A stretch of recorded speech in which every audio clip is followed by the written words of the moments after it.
Pero sa biyaya at kapangyarihan ng Diyos, patuloy na tumatayo at ginagamit ng Panginoon para maging instrument ng bariyan ng kanyang salita.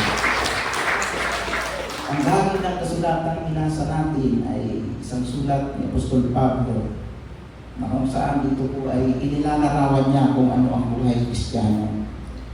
At tayo po ay inihahambing sa isang marathon player o mananakbo. Kaya ang ating paksa ngayon about spiritual marathon. Nang tayo po ay manalig tumanggap sa Panginoon at naging mananampalatayang Kristiyano, mula sa isang malawak na daan na patungo sa kapamakan na ating nilalakaran, tayo ay lumipat ng daan, pero hindi sa dating daan. Lumipat tayo sa daan ng Panginoon. Nang sabi doon, ang daan ng Panginoon ay makitin. At lahat tayo kinakailangan tumahang doon kapagkat iyon ang patungo sa langit. At doon tayong lahat ay tumatakbo. Sabi ni Apostol Pablo sa bahagi ng kasulatang binasa, alam ninyo na mga kasali sa takbuhan, iilan lang ang nagkakamit ng gantimpala. Kaya ikapagbutihin ninyo ang inyong mga takbo o pagtakbo para magkamit kayo ng gantimpala. Ang manlalaro ka o isang atleta ay dinidisiplina ang sarili niya. Hindi rin siya sumusuntok sa hangin. Kundi ang sabi niya dito, sinisikap niyang disiplinahin ang kanyang sarili. Baka pagkatapos niyang mangaral at magturo sa iba, siya ay itakwil. Kaya sa mga bahagi ito ng kasulatan na binasa natin, tayo po'y magsisimulang tumalakay dito sa paksang ating nabanggit patungkol sa spiritual na takbuhan. Dahil tayo lahat ay tumatakbo sa daan ng Panginoon patungo doon sa pinaka-destiny natin. At iyon ay sa langit para magkamit ng putong o korona ng gantimpala ng buhay na walang hanggan at tayo'y manirahan sa langit na bayan. Pero may mga dapat tayong malaman para tayo ay siguradong makarating doon. Dahil marami ang nagpasimula na hirapang magpatuloy. Sa buhay Kristiyano, madali ang magsimula. Pero mahirap mag-maintain ang iyong buhay Kristiyano hanggang mamatay ka. Na nandoon ka sa mataas na level ng pananampalataya na hindi ka nakaranas ng panghihina o kaya hindi ka nakaranas ng mga discouragement o kaya dumating ka doon sa mga punto na halos ayaw mo nang magpatuloy. Magagawa mo lang makapagpatuloy at makarating doon sa finish line o doon sa pinakahangganan ng pagkatawag sa atin ng Diyos kung susundin mo ang mahalagang puntos na ito. Una, kailangan alam mo ang mga rules and regulation sa spiritual na takbuhan o sa spiritual marathon. Ang natural na takbuhan, may mga rules po yan. Kapag nagsimula kang tumakbo, kahit madapa ka, madulas ka, hindi ka pwedeng umayaw. Kahit pagod ka na, nahihirapan ka, kailangan makarating ka sa finish line. Ang mga rules kapag sumali ka sa natural na takbuhan, kahit napagod ka, nahihirapan ka, napatid ka, hindi ka pwedeng tumakbo pabalik. Tama? Kahit kulelat ka na, pinakahuli ka na, hirap na hirap ka, kailangan pa rin makarating ka doon sa tinatawag na finish line. Kaya dito, gaano man kadalas yung iyong pagbagsak, kailangan ganoon din kadalas ang iyong pagbangon. At kailangan makapagpatuloy ka. Mahalaga ang mga rules. Sa buhay Kristiyano, mayroon pong mga rules si Lord para tayo po ay patuloy na makaabante. Dahil ang kaaway ay gumagawa ng lahat ng paraan para tayo mapahinto, para tayo ma-discourage, panghinaan ng loob, at hindi makapagpatuloy sa ating buhay Kristiyano. So isa sa mga rules, kinakailangan lagi mong pag-aralan ng kanyang salita. Meditate day and night. Sabi po sa Joshua chapter 1 verse 8, yung salisikip basahin ng aklat ng Panginoon. Pag nilay-nilayan mo, meditate day and night upang ito'y matupad mo sa gayong giginhawa ka at magiging matagumpay. So ang sekreto para kayo maging matagumpay at lumusad sa daan ng Panginoon, kinakailangan day and night, immediately mo, pag-aralan mo at gawin ang lahat ng nasusulat sa aklat ng Panginoon. Kaya kung ikaw isang Kristiyano, sinasabi mo mananampalataya ka pero tamad kang magbasa ng Biblia, may oras ka sa kape-Facebook, sa ka-internet, sa kapapanood ng mga teledrama, pero pagdating sa time, sa pag-aaral ng salita ng Diyos, wala kang panahon, o kaya ay tinatamad ka, inaanto ka. Pero pagdating sa mga bagay ng mga mundo at mga sanlibutan, doon ka nakatuon. Hindi dapat ito sa isang tao na nasa tinatawag na spiritual marathon o sa isang tao na nasa buhay, na namumuhay bilang isang Kristiyano. Sundin mo ang rules ni Lord. Immediately mo lagi pag-aralan ng salita ng Diyos para daw ito ay matupad mo. Ibig sabihin, para magawa mo ito, para makamupong ka, makaabante ka. Iyan po ang isang mahalaga na tingin na gusto kong unang bigyang puntos sa pag-aaral na ito o sa paksang ito. Pangalawa, sabi nga, ang isang nanlalaro, nag-aasaw siya ng gantimpalang panandalian lamang. Sinusupil niya o dinidisiplina niya ang kanyang sarili. Kaya kahit na anong paligsahan, maging sa boxing, maging sa tinatawag na marathon, at iba pang mga paligsahan, pero tinatawag na disiplina. Kung ikaw ay kasali sa marathon day, hindi ka pwedeng magpakaroon ng gusto. Bakit? Mahihirapan kang tumakbo pag matagang nataba ka. Ilang metro pa lang, manghihingalin ka na. Diba? O, isa rin dyan sa ikinukonsidera, dapat ay lagi nasa kondisyon yung ating katawan. Kaya ang isang marathon player ay laging nag-exercise. Hindi pwedeng tamad ka mag-exercise. So, ang isang marathon player, para siya ay magtagumpay bilang isang mananakbo, kinakailang disiplinado siya. Kaya ang buhay Kristiyano, ito ay pagpasok sa isang disiplinadong pamumuhay. Kaya sabi ng Panginoon, nung pahayuin niya ang kanyang mga alagad, gawin niyong alagad ko ang lahat ng bansa, umayaw kayo, at gawin yung alagad ko ang lahat ng bansa. Ano ibig sabihin? Go and make disciple. Gumawa kayo ng mga disipulo ko. Yung salitang disipulo mula sa salitang disciple, na ang pinakamaliwanag na kahulugan ay pagiging isang disiplinado. Gawin yung disiplinado ang mga tao. Mas madaling maintindihan. Disiplinahin niyo ang mga tao. Para sila ay maging tagasunod mo. Turuan niyo sila na maging disiplinado at maging tagasunod ko. Kasi kung ang tao ay sumusunod na sa Diyos, ay hindi na kailangan turuan maging tagasunod. Ibig sabihin, kaya kailangan turuan maging tagasunod dahil ang tao tagasuhan. At kailangan turuan. So kaya mayroong mga pag-aaral na ginagawa, may mga discipleship training, mayroon tayong mga prayer meeting, mayroon tayong mga seminars, mayroon tayong mga Sunday school, mayroon tayong mga palagian, mga pag-aaral ng Biblia. Kasi iyon ang panuntunan ng Diyos. Kailangan tayo ay maturuan ayon sa panuntunan ng Diyos na maging isang disiplinadong tao. Hindi puro kain ng kain, dapat may time din na nagpa-fasting. Hindi puro teledrama, Facebook. Kundi, maglaan tayo ng oras na lumuhod at manalangin. Disiplinahin mo yung sarili. Na pagkagising mo sa umaga, ay manalangin ka bago yung kape, bago mo buksan yung cellphone. At tingnan ang iyong mga ka-Facebook. Maglaan ang oras para sa Panginoon. Disiplinahin mo ang iyong sarili. Na mamuhay ay sunod sa panuntunan o aral ng Panginoon. Alam nyo, madaling magsaway sa mali ng iba. Pero minsan pag tayo gumagawa ng mali, yun po yung mahirap na sabihin mo, I rebuke myself. Diba? So madaling pumuna sa mali ng iba. Pero minsan hindi natin nakikita yung sarili nating mali.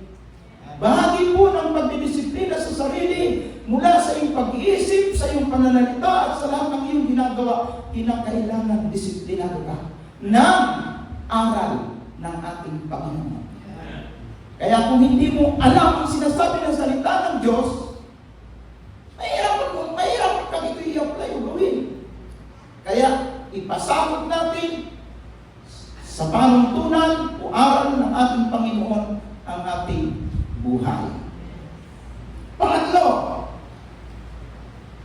kinakailangan tayo po ay determinado. Mayroon tayong strong determination. Determinado, ibig sabihin, matatag ka, determinado ka. Bakit po? Sa natural na takbuhan, walang kaaway, napapatidin ka para ikay matumba. Sa natural na takbuhan, patag ang iyong nilalakaran. Katulad ni Legia de Vega na isang magaling na marathon player, kapag siya ay lumalaw sa paligsahan, tumatakbo siya sa isang malaking arena, at maganda yung kanyang daan nila tinatakbuhan. Pero sa buhay Kristiyano, medyo may pagkakaiba dahil minsan, ang ating lalakaran patag at maayos. Pero hindi mo masasabi na sa sunod na taon, ang iyong tatahakin na landas ay patag pa rin. Baka mabato na at maaaring kahit nag-iingat ka, ikaw ay matapilong o madapa. Sabagat may mga panahon daraan ka sa mga madulas na daan, sa mga madawag na daan, sa mga matinik na lugar, at bukod pa sa roon, mayroong kaaway na pinapatid tayo o hahadlangan tayo para hindi tayo makabante doon sa makitig na daan na ating tinatakbuhan. At dapat mayroon kang matatag na paninindigan na kahit na anumang mangyari, kahit na masaktan ka, kahit masugatan ka, kahit madapa ka, paulit-ulit kang madapa, determinado ka na ikaw tatayo at babangon dahil sa harapan ng Panginoon. Hindi mahalaga kung ilang beses ka bumagsak, hindi yung binibilang at binibilang ng Diyos, yung pagtayo at pagpapatuloy mo na tumakbo sa takbuhin, inilagay ng Diyos sa ating harapan.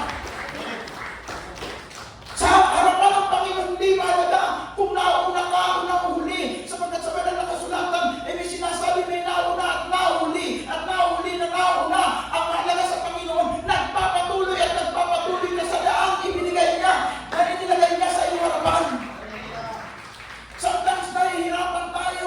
Minsan, ang daming problema, magkabit-kabila, problema sa asawa, sa anak, sa pamilya, sa pang-araw-araw na kabuhayan natin. May mga tao pa na gagamitin ng demonyo para tayo po ay madistract o mawala sa focus sa ating takbuhin.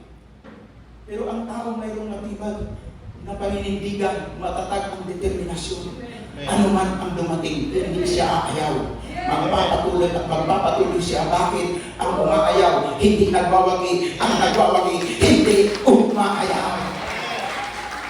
Ano ito pa pang isang problema? Sa takbuhin na inilagay ng Diyos sa ating harapan. Makitid na po yung daan. Ang kaaway na diablo ay naglalagay pa ng maraming bato sa ating daanan.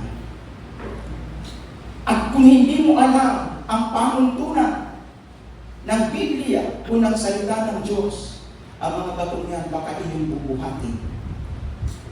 Dahil gusto mo tumakbo ka na walang sagabal, kaya bubuhatin mo yung mga bato na yan. Hindi ka makakabanti dahil makitid ang daan iyong tinatakbuhan. Hindi rin pwede. Hindi rin pala magpatuloy sa daan ng Panginoon. Ang daming problema, ang daming bato ng pagsubok, mga tukso at iba't ibang negatibong pangyayari ang nangyayari.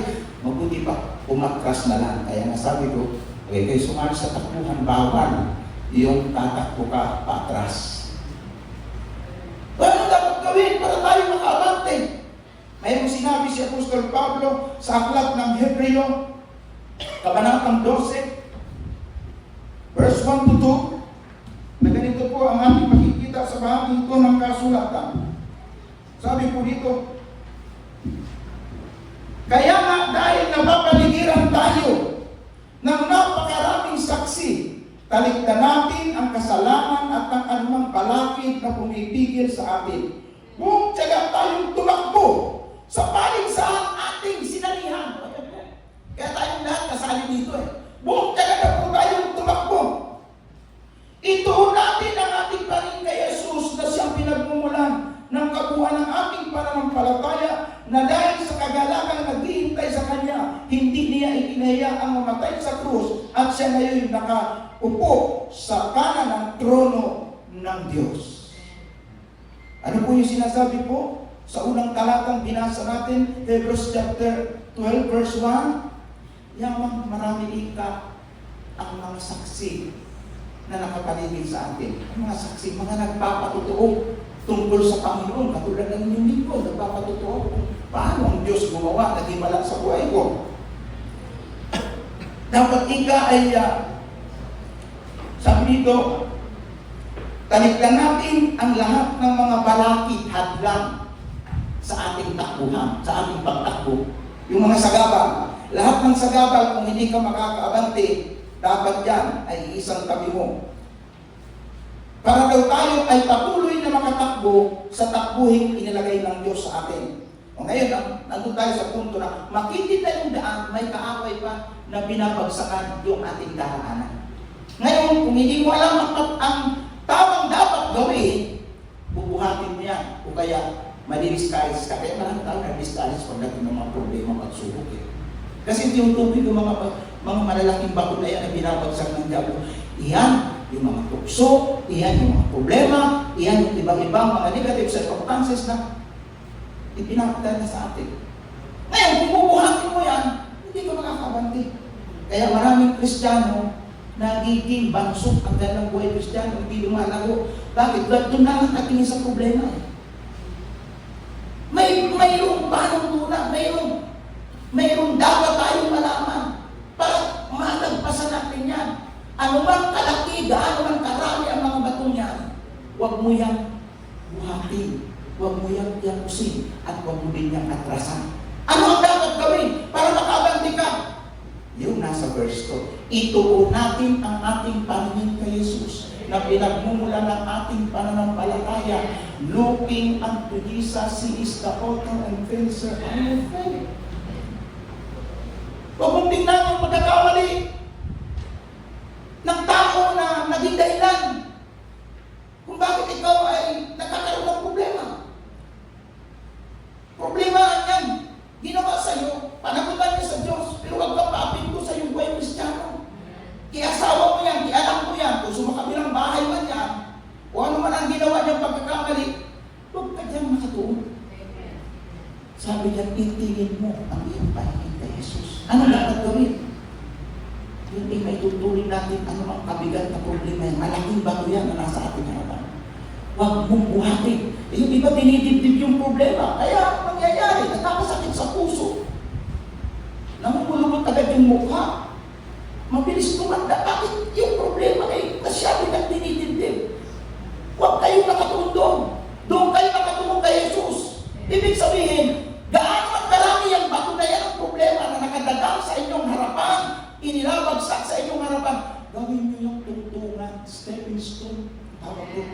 Para umangat ka sa pananampalataya, magagawa mo lang yan kung ikaw ay nakatingin kay Jesus. Amen. Sasabihin mo, kaya ko ito, malalagpasan ko ito, ma-overcome ko ito, kahit gaano natindi pa pagsubok na ito, malalagpasan ko ito, dahil nakatingin ako kay Jesus. Ang lahat ay magagawa ko dahil kay Kristo na nagpapalakas sa akin.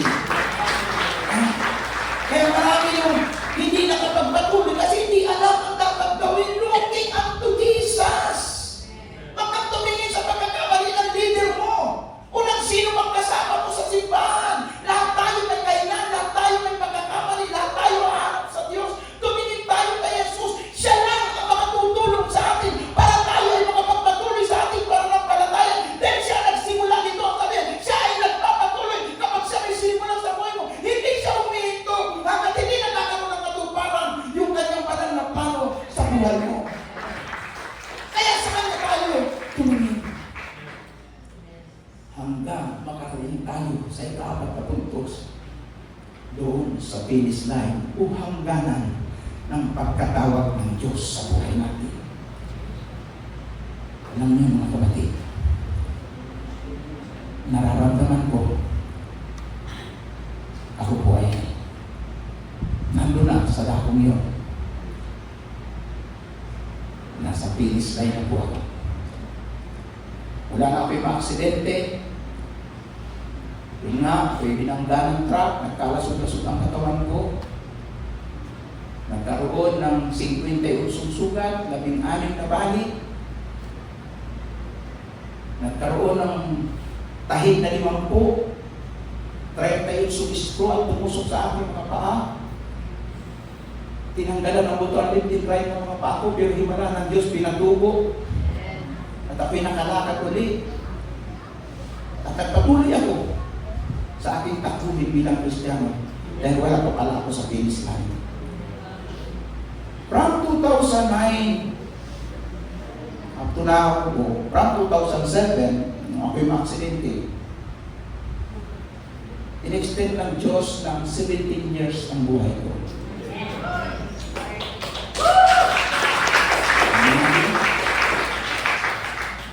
Sa loob ng halos 15 taon, kasi 2 taon ko kasi kapighatian yun sa ospital. Kaya 15 taon, puspusan akong ginagamit ng Panginoon. Napakarami kong mga lugar na narating na ikot ko ang Luzon, Visayas, Mindanao. Hindi ko na rin mabilang ang mga simbahang aking pinagsantaan. Hindi ko na rin mabilang ang mga krusadang aking tinayuan. At napakarami ko na rin bansang narating sa pagganap sa ministeryo na pinagkatiwala ng Diyos sa akin. Kung baga sa takbuhin, malayo-layo na ang tinatakbo ng aking ministerial career. 2018, 19, pero 18 pa lang, na-diagnose po sa akin ang isang tumor. Hindi ko po pinansin sa lugar part ko. Hanggang sa lumaki ng lumaki. 2019, November 6, inoperahan po ako sa aking tumor na halos kasi na po ng ulo ng sanggol.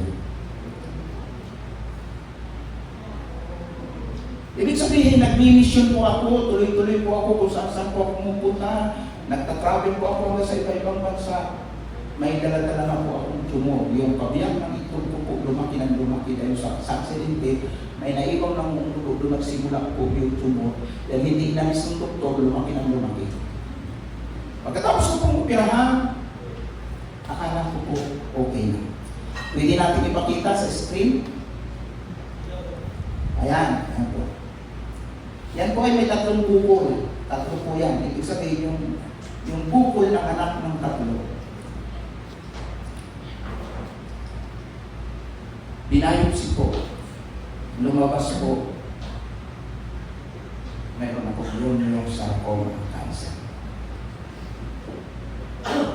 Sabi ng doktor, pumunta ka sa oncologist, sa doktor ng cancer, at kung anong sabihin sa iyo, sundin mo.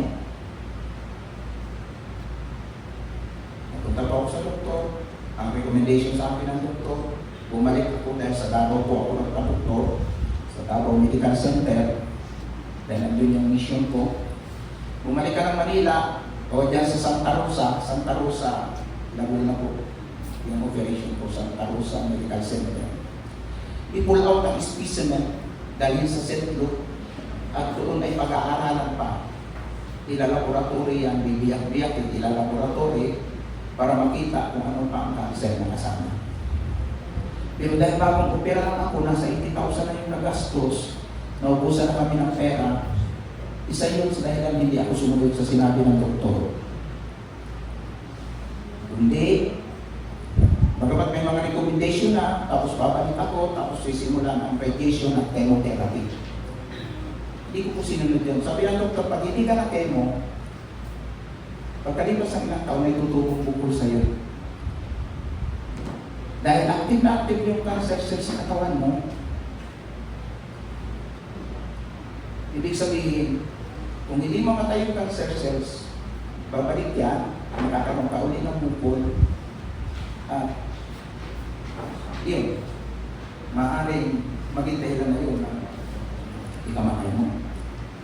Pero dahil nga, sa ako'y determinado, sabi ko, Panginoon, pagkalooban mo na ako'y kukunin mo. Handa ako mamatay, on duty sa mission. Dahil sa halip na pumalit po ako sa Manila o sa Santa Rosa para sabihin, gawin, yung mga sinabi ng doktor, nagpaka-proceed po ako. Iba-ibang mga simbahan po dyan. Sa iba't ibang lugar ng Mindanao, halos maraming lugar po ng Mindanao, naikot ko hanggang sa lugar ng mga kamusliman ng hanakal ko. So, madalit salita, hindi ko naramdaman yung anumang epekto ng cancer sa aking katawan. Tumagal po na halos 5 years na mayagpag, ginamit ko ako mightily ng Panginoon sa loob at labas ng bansa. Amen. Nung mag-mission po ako sa Davao, ay sa Mindanao, last January, may nasakal po akong bukol. Hindi ko po pinansin. Ang dami ko pong itinerary. Libo-libo yung mga taong tumatanggap. Grabe po ang revival, mga sign and wonders and miracle. Talagang puspusan po yung pagpapagamit ko. Determinado kong gampanan yung pinagagawa ng Panginoon. Nang nanggaling po kami sa Davao de Oro, pauwi ng Davao City, mainit po yung sasakyan dahil salubong po kami sa araw. Nawala ng aircon, pero bumiyahin kami. Pagdating namin ng Davao City, masama na po yung pakiramdam ko ay nagka-traffic pa. Pagdating ko po doon sa bahay, nakasama kong pastor, sumutan ako ng sumutan. Nahilo na po ako, sumutan ako ng sumutan. Inisip ko po ako po ay na-stroke o dahil may vertigo lang. Pagka umaga po, blur na po yung paningin ko. Hindi na po ako masyado makakita. Kiusap ako sa Panginoon dahil grabe yung lagnat ko, halos nagkasakit na po ako. Ang dami ko pang crusade, ang dami ko pang itinerary. Panginoon, palakasin mo ako. Hindi ako uuwi. Tatapusin ko ang lahat ng schedule nito. Yung mga nakatagpunin pa yung krusada ko. Ang dami mga pinamigay ng flyers sa Sarangani Province, sa Davao City, tapos sa General Santos City. Ibig sabihin, medyo critical na yung condition ko para tatayo ako ng pulpito. Inaakay na nga po ako lalo kung may states. Kasi glad na po yung kanya. Actually, pag medyo malalim, hindi ko na po maikot na siya ng kanya. Tinuloy ko po yung pangangarap. Hindi pa ako nagpa-doktor. Bahala ka ng Panginoon. Hanggang natapos ko po yung halos kulang-kulang 3 buwan na mga itinerary ko. Hanggang nag-file po ako March 18, sinabi ko sa kapatid ko dahil nasa admin po ng aming provincial hospital ng kapatid ko. Ganito yung case ko. Hirap na ako makalakad, hirap na ako makakawit ng kalsada. Tapos masakit ng ulo ko. So, madalit salita ko, sige, sunduin ka na, sinunod na po ako ng ambulance. Kasi nandun na, naka-ambulance na po ako tuloy ng dito. Pagdating doon, tinig na po ako sa hospital nila, sa aming probinsya. At nung basahin na yung status ng mga tapos, sabi niya, ano ba nangyari sa sabi ko ganito? Ano ba, alam, listo pa. Aba, dapat ay nasa hospital ka. Hindi na gumagalaw ang eyeball ng iyong kaliwang mata. Na-stroke ka sa iyo. Ay, ganun ba? Eh di, kung ano yung mga sinabi, ginawa ko, tuloy-tuloy ang gamutan, pinapunta na ako sa neurologist, hanggang sa nakwento ko yung case ko, kaya ako pumunta naman sa oncologist.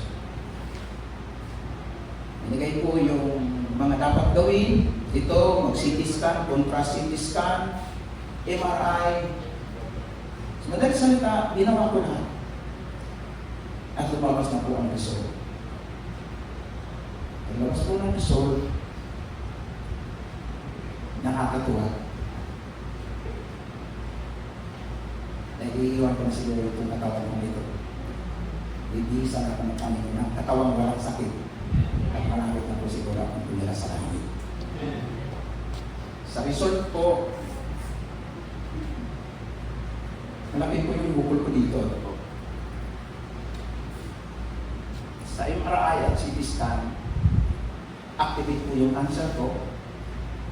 Pinakain na po yung aking katawan ng cancer. Pati yung pagkaroon ko ng stroke, yung paglago ng mata ko, yun yung huling gagawin, CT scan at MRI sa aking ulo para makita. Kasi naisip nila na may mga ugat na nakatungit sa aking mata na posibleng kinakita na ng virus. Ang aking katawan po, lungs ko po, may mga bukol-bukol na po, ang pantog ko po, may bukol na, ang mga singit ko po, may mga nakita na po ng ulo. Stage 4 na po ako. Pero hindi mo natatakot ng tao kasi pagka, ay, cancer na eh. Oh, hindi na mapalagay, nakasimangot na. Kaya ako po, iba. Dahil ako po ay nakahanda na lumipat sa tahanang inihanda ng Panginoon sa Kalahari. So, pag will ni Lord na i-extend pa ang buhay ko, kahit pag-anong cancer ang dumako sa aking katawan, mabubuhay at mabubuhay. Pero kung ako'y papauwiin na niya, tapos na yung assignment ko, nasa finish line na ako ng aking takbuhin, baka hindi niyo na ako makikita. Panalangin ninyo. Ha? So, ang mga anak ko po, may anak ko akong nurse na nasa abroad, ay uuwi siya, mag-emergency exit siya. Lahat po ng mga anak ko, pinakuwi na po ako sa Bicol, pinalagyan ng aircon yung kwarto ko doon, piniprepare nila. Kasi sabi ng doktor, kailangan i-chemo ako, hindi po ako nagpa-chemo. Hindi po ako magpapakemo, hindi rin po ako nagpa-chemo sa dahil ako'y diabetic, may nag-advise po sa akin na pag kinemo, mamatay ang mga cancer cells, pero madadamay ang mga good cells at mahihirapan ako makarecover. At kita ko na po yun sa maraming kinemo na lalong nakagalit yung buhay, hindi ko nakasurvive. Ito po ay sinabi rin ng doktor na posibleng hindi nila operahin ang bukol ng surgeon, nakausap ko. Kasi inalaw-galaw po nila, nakadinig daw yata sa buto. So, ang mag-opera, kung ipapa-opera ko ay sa ortona. Pero, nag-usap-usap ang mga anak ko na hindi na pag-alam, hindi na ito pa-opera. Eh, hindi ko ako papa-opera, hindi ko ako papa-chemo. Ano yung decision ko? Habang may buhay at kaya ko pang mag-preach, patuloy ako mag-iikot sa musika. Patuloy ako magbibigay ng encouragement sa mga tao. Kasi alam ko, nakapag-invest na ako ng maraming kayamanan sa langit. Alam ko, nakahanda na ang tirahan ko doon. Kaya sa bawat lugar na pupuntahan ko, lalo may mga tao na naging part ng buhay ko. Kasama na kayo. Kabilang kayo sa gusto kong mapuntahan.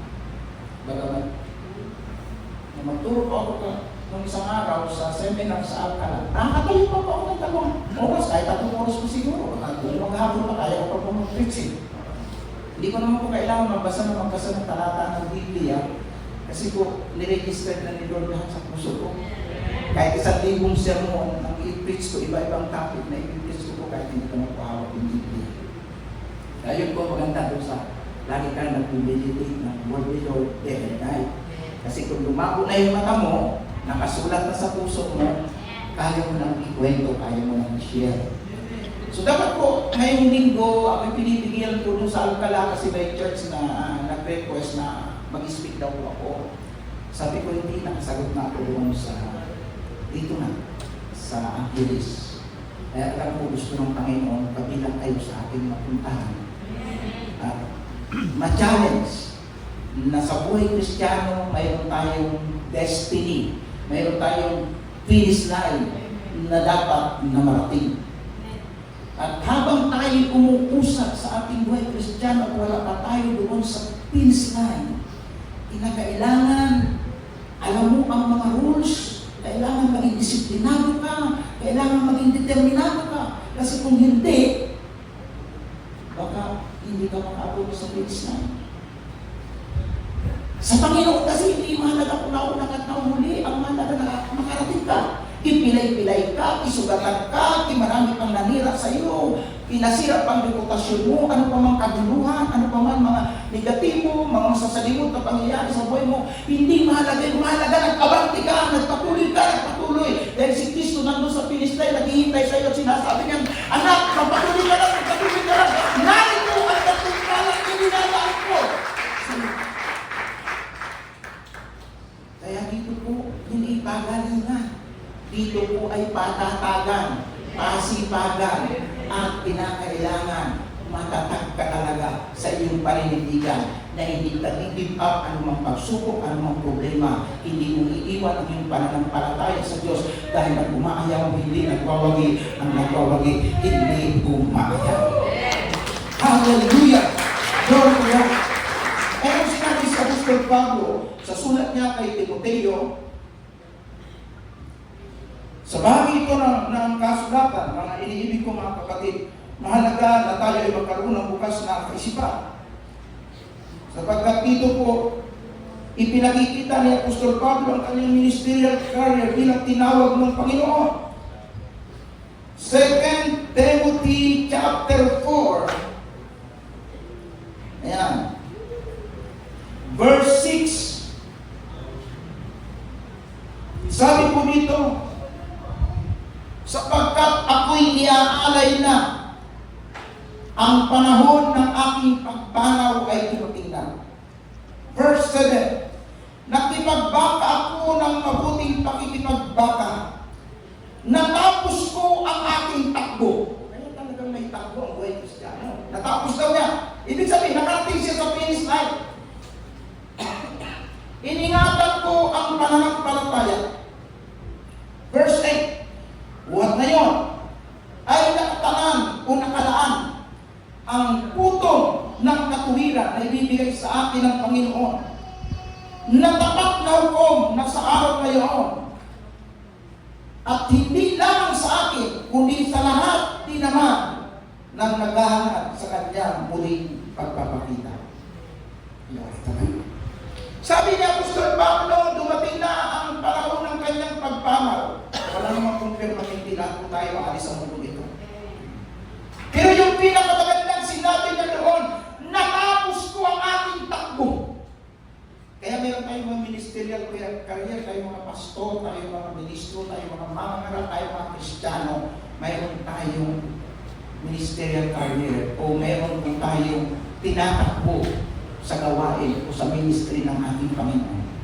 Importante tulad ni Pablo, natapos natin ang ating takbo. At sabi niya, sa araw na yun, ang Panginoon ang magkakaroon ng hukom, ang magbibigay sa atin ng korona, hindi lang sa atin, kundi sa lahat ng mga naghihintay sa kanyang muling pagbabalik.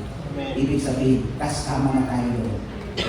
Kaya pagdating ng araw, ang Panginoon ay mainin na ang korona na hindi maaagaw inuman, talagang para sa iyo lang yun. Tatlo lang yung babanggitin ko na pinaka-korona na ma-expect natin, na makakamta natin kapag tayo po ay nagpatuloy. Alam nyo, sabi nga ni Pablo, doon sa binasa natin sa Corinthian kanina, marami ang nagsasali sa takbuhan para lang sa pansamantalang gantimpala o mga material na gantimpala. Ang inaasam natin gantimpala ay eternal, magpasa walang hanggan. Kaya kaputihin nyo ang inyong mga pagtakbo para kamtan nyo ang gantimpala na yun. So yung gantimpala na yun na inaasam natin na ating makakamtan pagdating ng araw. Tatlo po yan na pinakasigurado kung hindi ka huminto at nagpatuloy. Una, yung tinatawag na crown of victory. Ibig sabihin, ikaw ay naging matagumpay na manatakbo ng Diyos. Naging matagumpay ka sa iyong buhay Kristiyano, nakarating ka sa finish line. Kaya mayroon kang crown of victory. Amen. Pangalawa, na korona na ating inaasam. Crown of righteousness. Sino ba yung naging righteous? Sino ba talaga yung naging banal? Ikaw wala. Subalit nang tayo manalig kay Kristo, hindi man tayo banal, inalig na tayong banal. Hindi man tayo righteous dahil sa kamatayan ni Kristo at nanalig tayo, tinanggap natin siya, ginawa tayong righteous ng Panginoon. Kaya dahil kay Kristo, ikaw ay kanyang binayaran, hindi ka man righteous. Ikaw ay gagantimpalaan na tinatawag na crown of righteousness. Pangatlong crown, natatanggapin ng mga hindi bumitaw sa pananampalataya, hindi sumuko sa pagsubok, hindi sumuko sa problema, hindi napadaig sa anumang mga atake at gawa ng diablo, ay yung tinatawag natin crown of life. Yung crown of life, iyon yung putok ng buhay na walang hanggan na nakalaan sa lahat. Ang sabi ni Pablo, nananabik sa kanyang muling pagparito sa lahat ng hindi tumayaw, sa lahat ng nagpatuloy sa pagpiling ko hanggang kamatayan. Kaya nga, sinachallenge ko kayong lahat. Habang tayo'y nagpapatuloy o tayo'y nagpapatuloy sa takbuhin ito ng buhay Kristiyano, tandaan natin ang apat na tinuro sa inyo. Makakalimutan niyo ang mukhang ito, makakalimutan niyo ang pangalan ko, pero itong aral na iniaral ko, huwag niyo kalimutan. Dahil pagdating ng araw, kung kayo ay nagpatuloy hanggang marating ang finish line, magkita-kita tayo doon sa harapan ng ating Panginoon.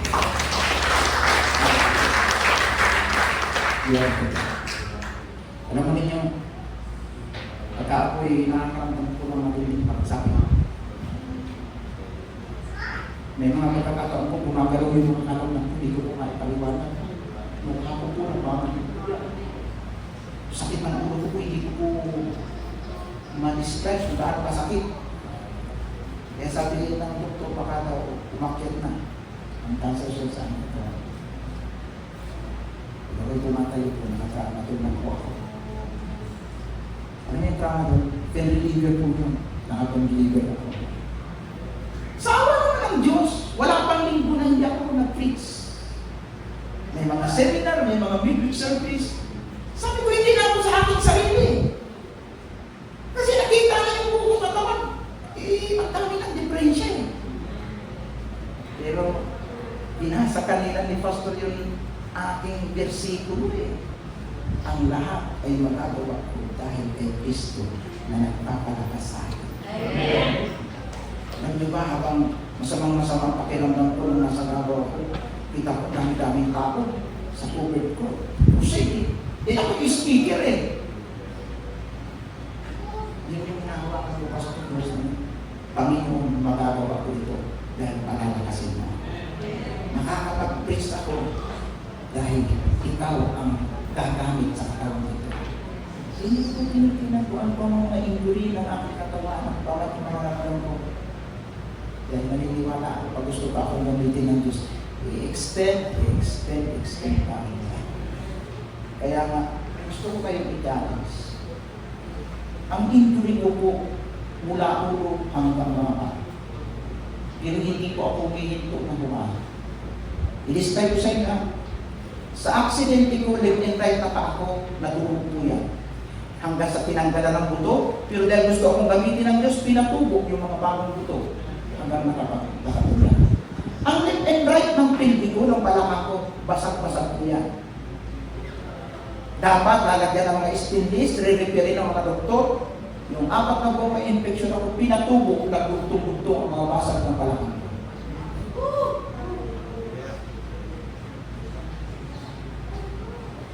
Ang aking itlog, kinain na ng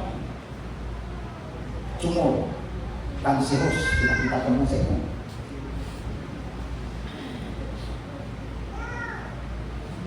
Ang aking mga bituka, dahil sa aksidente na ito, may saksak ako ng tubo sa katawan. Galing doon sa na sinasakyan ko, ng bangkain, sa lakas ng impact, tumusok sa katawan ko, nagkabutas-butas ang bituka ko, inilabas ang mga bituka ko, tinahik. Patay na ako dapat, dinala na nga ako sa langit, pinakita na sa akin ng Panginoon ang mga nagagandahang mga angel doon, ang mga mandilig ng aking Panginoon. Pero dahil hindi pa oras, pinabalik ako. Naubusan kasi ako ng lugo sa kalagitnaan ng operation. Kaya nga mula pa hanggang ulo po ang injury ko. Magkaroon po ako ng vertigo na bingi ang kabiyak na tayo na ko.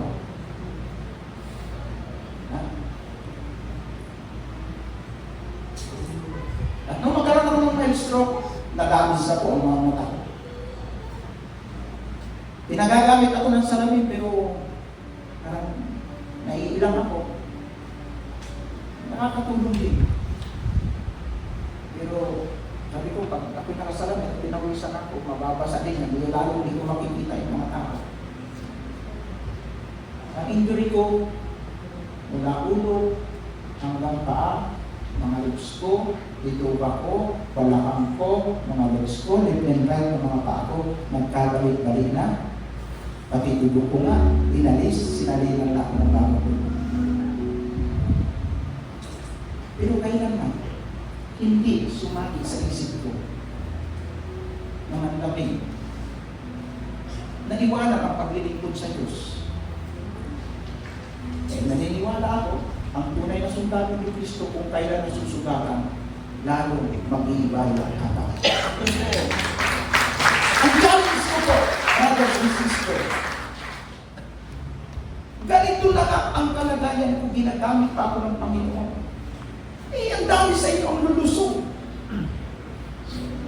Mga walang diferensya. Pero hanggang saan ang awit ninyong misyon? Gaano ninyo ibinigay ang buhay nyo sa paglilingkod sa Diyos? Nakapag-travel na ba kayo sa mga katabing bayan? Huwag muna kayo sa malayo. Sinikap niya bang abutin ang mga tribo, ang mga tao na kailangan abutin at ilapit kay Kristo? Pero ano na kasi ang nalusok ninyo? Pero bakit kahit malapit lang hindi kayo makapag-misyon? Bakit ako ginawa ng Panginoon ganito? Aanin ko yung kumpleto ang mong katawan. May itog ka, nakad ka naman sa ministry. Maayos na yung pangingin mo, ginagamit mo naman. Hindi sa ministry. Maayos na yung mga paa mo, pero tamad naman humakbang para magpagamit sa Panginoon.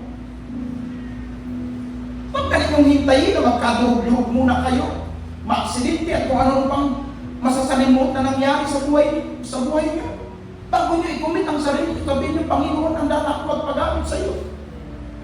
Tama na yung ako'y nagkaroon ng mga ganong karanasan. Nasalamin ninyo na itong tao ito sa likod ng lahat ng kanyang diferensya kapansanan. Mamamatay na. Hinagdangan ako ng mga anak. Pinabuulit ako. Pinipilit ako. Tama na. Matagal ka nang nag-ministry. Umuwi ka na. Aalagaan ka namin. Wala kang aalalahanin. Sasagutin namin ang suporta sa iyo. Sabi ng isa kong anak, Papa, 2-5 weekly ibibigay ko sa iyo. Isa ko lang anak, 6 po sila. Sabi ko, mainit sa bahay. Tag-init ngayon. Walang problema. Ipapa-aircon ko ang kwarto mo. Lahat ng kailangan mo isusupply ko, Papa. Umuwi ka lang. Pero ang sagot ko,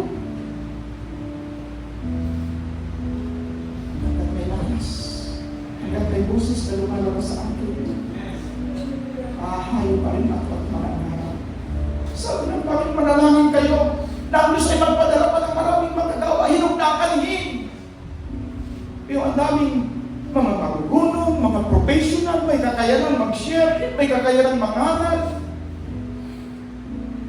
May oras, nagbababad sa mga panoorin sa television, nagbababad ng oras sa mall, pero walang oras para mangaral at pumunta sa mga tao. Kailangan talaga mabuting balita ng kaligtasan.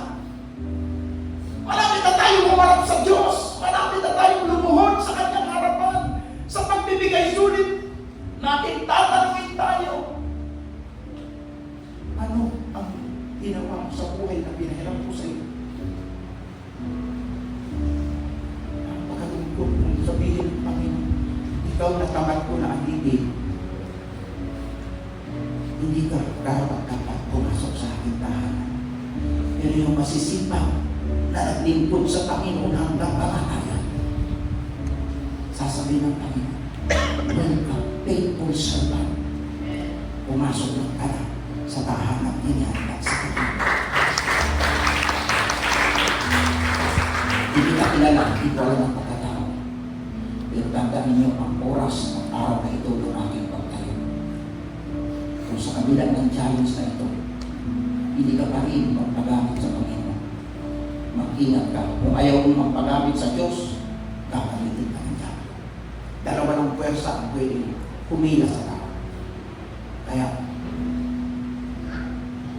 ngayong okasyon, sabi ni Joshua sa bayan ko sa ako'y nagdesisyon na, as for me in my house, we will serve God.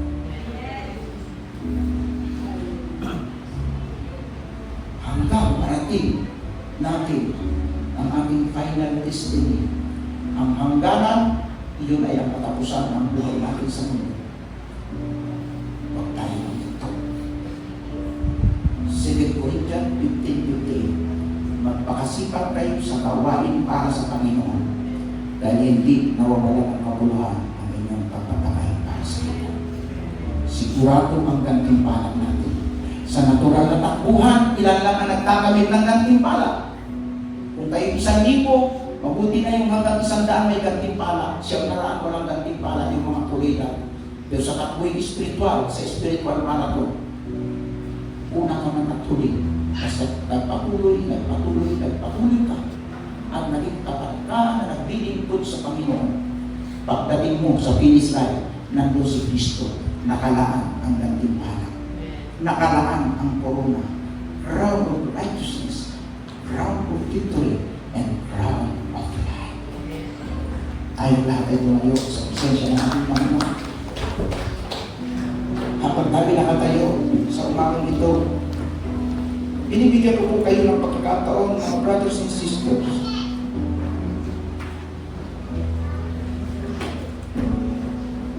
na italaga ang inyong buhay sa Diyos.